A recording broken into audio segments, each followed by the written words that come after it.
Hi everyone, welcome to my channel English Literature 101. The topic for the day is a poem titled The Ant and the Cricket, prescribed in CBSE for class 8 in the book named HoneyDew. So without any further delay, let's begin with the poem. The Ant and the Cricket. This poem is basically a fable taken from a collection named Aesop's Fable. Now, what is a fable? Fable are moral-based stories.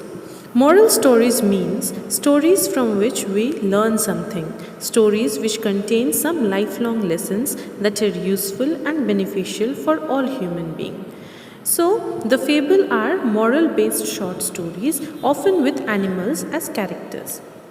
In this fable or poem also, we will talk about two characters. They are an ant and a cricket.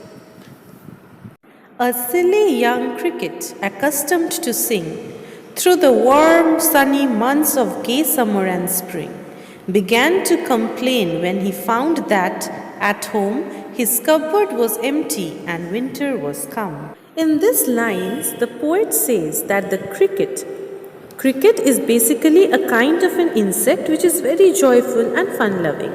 So this cricket, all throughout the summer and spring season, what does it do? It keeps on singing because it is accustomed or it has an habit to sing all throughout.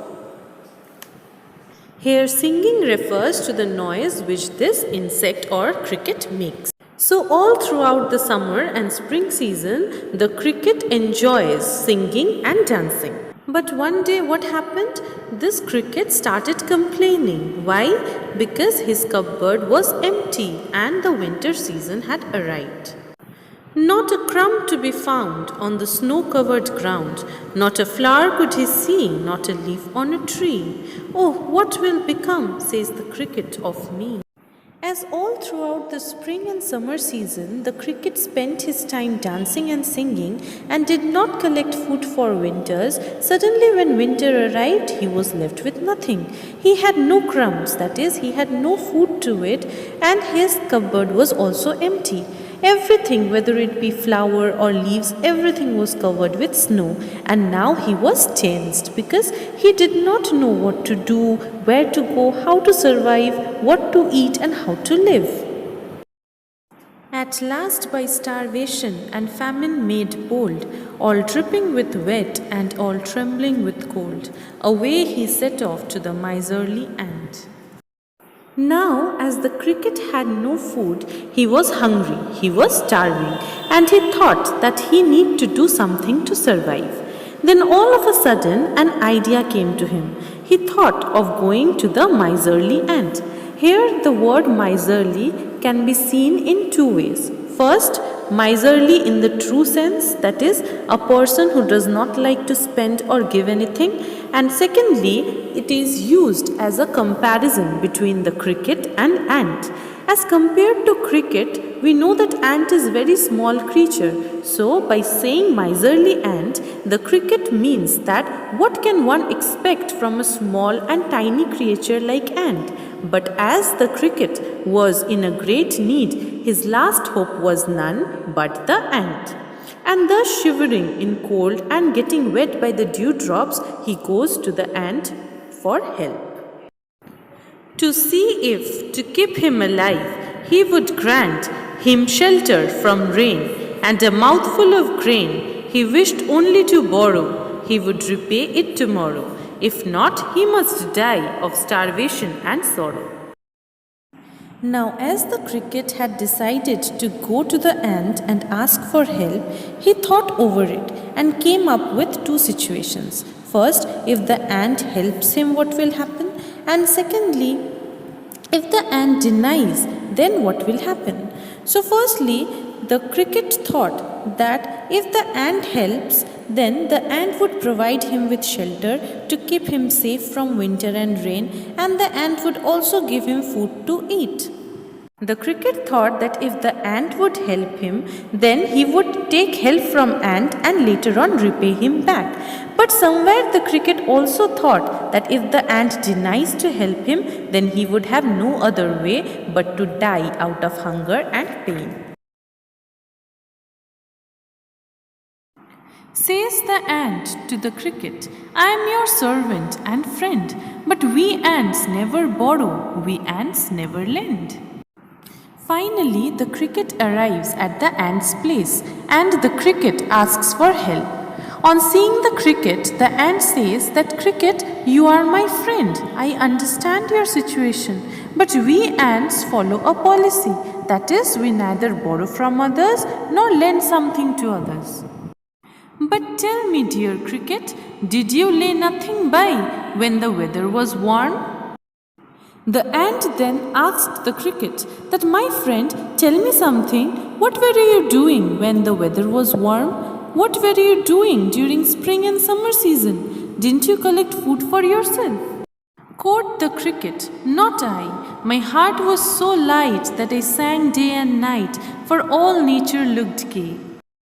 On listening to the question, the cricket answered, saying that, "No, ant, I did not collect food, because I was so happy seeing the beautiful summer and spring season that I danced and sang all day long."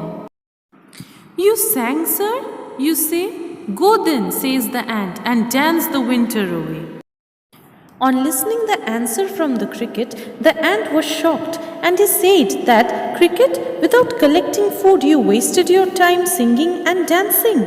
So it's my advice to you that you can even now sing and dance and spend the winter season too." Thus ending, he hastily lifted the wicket and out of the door turned the poor little cricket.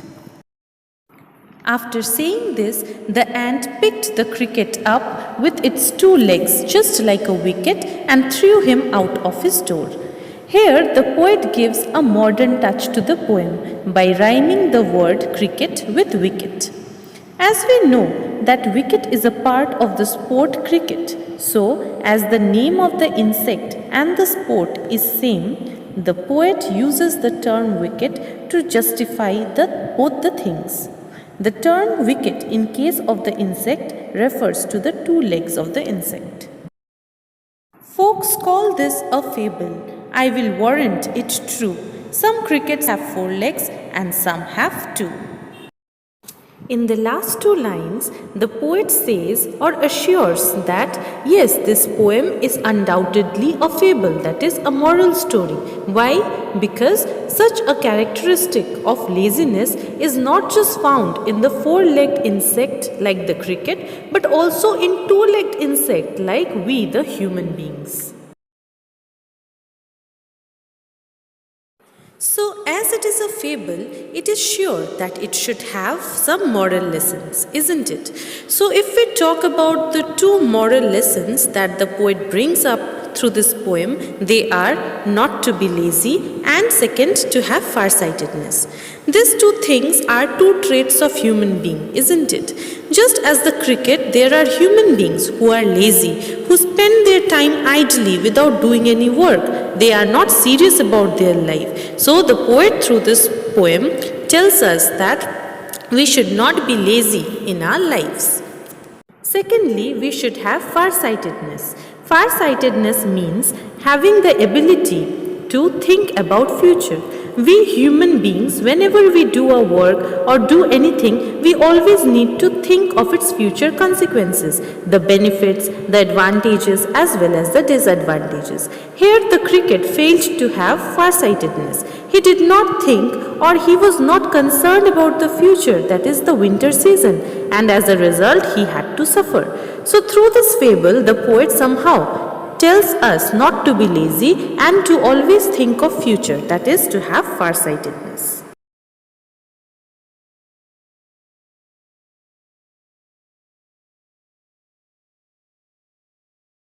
So guys, that's all for today's video and I hope you all have understood the poem well. If you have any queries regarding the chapter, do let me know in the comment section below.